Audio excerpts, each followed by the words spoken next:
Al debatir el listado de personas aspirantes a cargos en el Poder Judicial en la Cámara de Diputados, la narcodiputada Eva María Vázquez del Narcopan señaló demagoga y falsaria que supuestamente se ha diseñado un sistema que politiza al Poder Judicial y que su grupo parlamentario no va a avalar un sistema que disque legitima jueces a modo.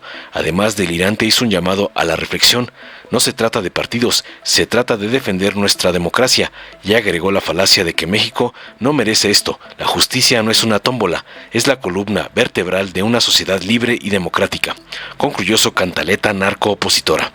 Tras oír las falacias y sandeces de otra narcogata del señor X, el diputado Leonel Godoy de Morena, contundente, resaltó que el debate es en torno a la insaculación de las personas aspirantes a diversos cargos del Poder Judicial de la Federación, llevado a cabo por el Comité de Evaluación del Poder Legislativo Federal, que además realizó la tarea de suplir al Comité de Evaluación del Poder Judicial, por lo que el proceso de insaculación fue público, transparente y está publicado en las redes sociales. Es mentira que hasta hoy se haya conocido ese listado. La reforma al Poder Judicial, aseveró tajante, ha tenido múltiples obstáculos y hoy se está discutiendo solo su ejecución. Esta reforma es el nuevo Estado de Derecho. Esta reforma es un modelo totalmente novedoso, democrático y que le dará al pueblo lo que dice el 39 de la Constitución, que elijan a los miembros de los tres poderes de la Unión, y es lo que va a ocurrir con la reforma constitucional al Poder Judicial, con la insaculación y la elección del 1 de junio, concluyó contundente para callar las mentiras del MACPRIAN. Veamos enseguida cómo una alumna de Lequina Caballán recibe un brutal cerradón de hocico de Leonel Godoy por atacar la elección judicial, como le manda su padrote, el narcoampón Claudio X. Con su venia, diputada presidenta. Adelante. ¿Desde cuándo la justicia en México se convirtió en un juego de azar? ¿Desde cuándo el destino de millones de mexicanos quedó reducido a esto, a una tómbola, donde el azar dicta quién aspira a impartir justicia? Hoy no estamos debatiendo una reforma judicial. Hoy estamos presenciando un espectáculo grotesco, sí, grotesco, en el que Morena ha decidido rifar la justicia e instalar el cártel del virrey Saldívar, porque eso es lo que está ocurriendo. Morena ha diseñado un sistema que no solo politiza al Poder Judicial, sino que lo convierte en un chiste cruel. A primera vista suena democrático, pero la realidad es que detrás de ese discurso, Morena no quiere que el pueblo elija. Morena quiere que el pueblo legitime su decisión. Para aparentar transparencia, inventaron un comité técnico de evaluación que supuestamente garantizaría que solo los perfiles más idóneos llegaran a las boletas. Pero ¿saben qué pasó? El comité renunció. No soportaron ser parte de este circo. Y saben que yo no los culpo. Sabían que era un adorno en un sistema diseñado para imponer jueces a modo, leales a Morena, no al pueblo. ¿Y cuál fue la solución de Morena? Una tómbola. Sí, una tómbola como esta. Escucharon bien. Y para que recuerden, les voy a hacer la simulación del ejercicio de Morena para que ustedes mismos se den cuenta que fue puro circo. Así, puro circo, esta tómbola. Vamos a ver. Miren, qué casualidad. Juez impuesto por Saldívar, por el virrey Saldívar. Vamos a ver si hay alguna otra sorpresita. ¿Será acaso esta una sorpresa? Claro que no, es magistrado, un magistrado cómplice de Morena. Sí, señoras y señores, convirtieron la selección de aspirantes al Poder Judicial en un bingo, en un juego de azar. Más de 1000 nombres salieron de ahí en una maratónica sesión que, como era de esperarse, estuvo llena de errores, de recesos y discrecionalidad. Listas duplicadas, datos inconsistentes y al final una tómbola que, lejos de garantizar justicia, garantiza solamente el caos. Es indignante, claro que sí, pero no nos sorprende. Morena ni siquiera respeta las reglas que ellos mismos escriben. Prometieron democracia. ¿Y saben qué? Lo que entregan es un fraude disfrazado de elección. Porque no nos engañemos, esta tómbola no define quiénes ocuparán los cargos más importantes del Poder Judicial. Y por si fuera poco, entre los nombres ganadores de esta tómbola aparecen perfiles como María Estela Ríos González. ¿Les suena? La exconsejera jurídica de ya saben quién. Díganme qué independencia podemos esperar de alguien con vínculos tan evidentes a López Obrador. Esto no es justicia, es justamente un montaje. Pero aquí estamos viendo cómo Morena desmantela el Poder Judicial en lugar de estar discutiendo y debatiendo sobre cómo bajar la gasolina, un tema que sí es de prioridad para el pueblo de México. No, señoras y señores, no se equivoquen. Esta reforma judicial es un desastre. Lejos de fortalecer al Poder Judicial, lo está desmantelando. Lejos de garantizar la independencia, lo está sometiendo. Morena está construyendo un sistema que no responde al pueblo, sino a los intereses de su partido. Y mientras tanto, el mundo nos observa. Somos una burla internacional. ¿Cómo explicamos que en México los jueces ya no se eligen por mérito, sino por suerte a través de una tómbola?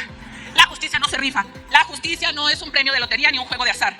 Y aquí estamos en Acción Nacional para decirles que no vamos a quedarnos callados. No vamos a permitir que Morena destruya lo poco que queda de nuestra democracia. No vamos a avalar un sistema que legitima jueces a modo. Hoy desde esta tribuna hago un llamado a la reflexión. No se trata de ser de izquierda o de derecha. No se trata de partidos. Se trata de defender nuestra democracia. México no merece esto. Señoras y señores, la justicia no es una tómbola. La justicia es la columna vertebral de una sociedad libre y democrática. Y hoy más que nunca necesitamos alzar la voz para defenderla. Por México, por los mexicanos y el respeto al Estado de Derecho. ¿Es cuánto? Señora Presidenta, adelante. Con su permiso.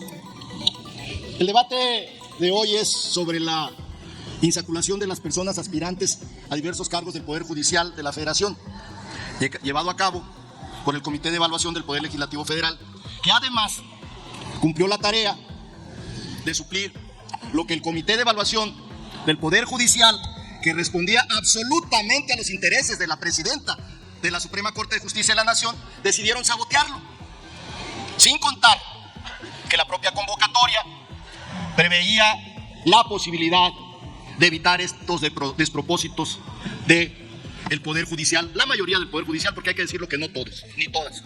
Por eso les digo que bueno, es muy usual en Movimiento Ciudadano, hablan y se van, no tienen el valor. Me refiero a los que hicieron uso de la palabra.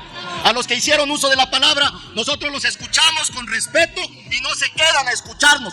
Es una falta de respeto de los oradores de Movimiento Ciudadano que no se quedaron a escucharnos.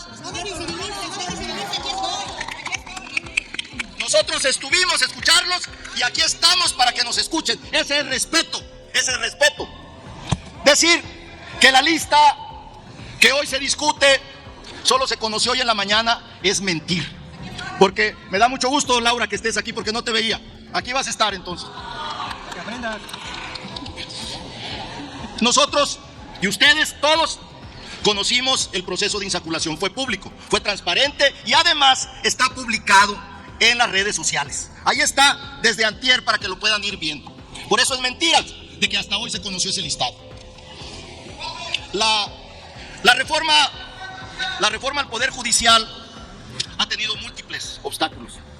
Aquí, el PRIAN resolvió hacer una moratoria constitucional desde la legislatura pasada.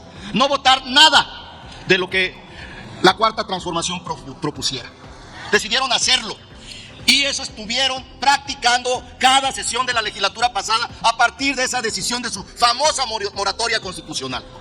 Por ello, haber salvado esos obstáculos y luego lo de los jueces que concedieron amparos. En la legalidad anterior, en el sistema judicial anterior, estaba prohibido expresamente en la ley de amparo que los juzgadores, que los jueces aceptaran amparos en contra de reformas electorales. Esos jueces, si hubieran sido conscientes, si hubieran sido apegados a la Constitución, hubieran rechazado esas solicitudes de amparo y las hubieran declarado notoriamente improcedentes, pero no lo hicieron, porque tenían una consigna. Querían ser jueces y partes de esto que está ocurriendo hoy. Querían detener, como lo hicieron todavía ese juez de Michoacán, que ilusamente quiso detener ya el proceso de elección, el proceso que ya se inició y que hoy cumple una fase más. Todas estas decisiones de jueces fueron anticonstitucionales y con mayor razón después de la reforma constitucional al Poder Judicial, que ya es ley, que ya forma parte de nuestro sistema constitucional, que ya forma parte de lo que ustedes se llenan constantemente decir que se respete el Estado de Derecho. Ya forma parte, ya es ley vigente y es constitución vigente y deberían de buscar otros medios, como se los dijimos en ese debate, para proceder y querer, como lo hicieron antes, de reformar la Constitución. Ahí está, dispuesto en el 135 constitucional, cómo se reforma la Constitución. Ahí está. Pero no, incluso tomaron medidas desesperadas. Tomaron la Cámara de Diputados, ellos, los jueces y magistrados, y luego alegaron que no estábamos en la sede del Poder Legislativo, ni la Cámara de Senadores en su momento, y que por lo tanto, era totalmente ilegal el proceso que estábamos realizando para reformar la Constitución en materia del Poder Judicial. No fue así. Y así quedó claro, porque si no, entonces se aceptaría que un grupillo paralice las sesiones de una de las cámaras o de ambas para que ya no haya reformas constitucionales porque no está en la sede. Eso no puede ser un precedente ni constitucional ni político. Estas reformas al Poder Judicial, es bueno decirlo, porque alegan aquí que no se ha hecho la reforma del Ministerio Público, que no se ha hecho reforma del sistema penitenciario. Pues claro que no, porque esta es la reforma del sistema, dentro del sistema de justicia penal del Poder Judicial, que consta de 4 partes: la procuración, la decisión jurisdiccional, la ejecución y la liberación de cualquier detenido que sea condenado en este sistema procesal. Vendrá el momento de la reforma ministerial y vendrá el momento de la reforma penitenciaria. Pero en este momento estamos discutiendo solo la ejecución de la reforma del Poder Judicial, no otras. Nos dicen que queremos desmantelar el Estado de Derecho, cuando la Constitución vigente ya tiene estas disposiciones, y eso, quieranlo o no, ese es el nuevo Estado de Derecho en México. Esta reforma del Poder Judicial es el nuevo Estado de Derecho. ¿Qué hicimos? Bueno, simplemente con el voto de la gente, conforme a lo que dispone el 135, reformamos la Constitución. Tuvimos los votos, no solos, por cierto, porque mienten en eso. Morena no tiene mayoría calificada para reformar la Constitución, como no la tuvo en su momento el PAN y como no la tuvo en su momento el PRI después de la reforma de 1996. Eso era sin duda antes. Después el PRI necesitó del PAN para reformar la Constitución. Luego el PAN necesitó del PRI para reformar la Constitución. Y nuevamente el PRI necesitó del PAN para reformar la Constitución. Nosotros necesitamos el apoyo de nuestros aliados del Partido Verde Ecologista de México y del Partido del Trabajo para reformar la Constitución. Es mentira entonces que nosotros estamos sobre representados. Es una gran mentira y la tenemos que volver a decir todas las veces que sea necesario. El asunto es sencillo, amigas y amigos. Así como hay una disputa social y política y jurídica sobre el papel del Estado, aquí también estamos en lo mismo. Así como hay una disputa de que la empresa privada no sea prioridad y sea el Estado y sus empresas públicas, así también en esto. Es una disyuntiva. El modelo anterior, que le permitió, por cierto, a Zedillo quitar a todos los ministros a 24, reformar la Constitución y poner solo a 11. Y en eso no hubo, por cierto, nunca del PAN una protesta, y menos a través de sus medios de comunicación afines. No lo hicieron. Y ahora sí, que esta reforma es en términos constitucionales, se oponen. Por eso es el antiguo método de cuotas para cuates, de designación por la Cámara de Senadores o la de Diputados, por ahora un modelo totalmente novedoso, democrático, y que le dará al pueblo lo que dice el 39 constitucional, que elijan a los miembros de los 3 poderes de la Unión, y eso es lo que va a ocurrir con la reforma constitucional al Poder Judicial, con la insaculación y con la elección que habrá el próximo 1 de junio. Respaldamos por eso a la presidenta en su decisión de no haber invitado a una mayoría excluyente del Poder Judicial. Y también les decimos que por esa mala interpretación que tienen de lo que debe ser una elección democrática, van a volver a perder las elecciones el 27. Gracias, amigas y amigos. Dale en me gusta, suscríbete, activa la campanita y compártelo para que más gente lo vea.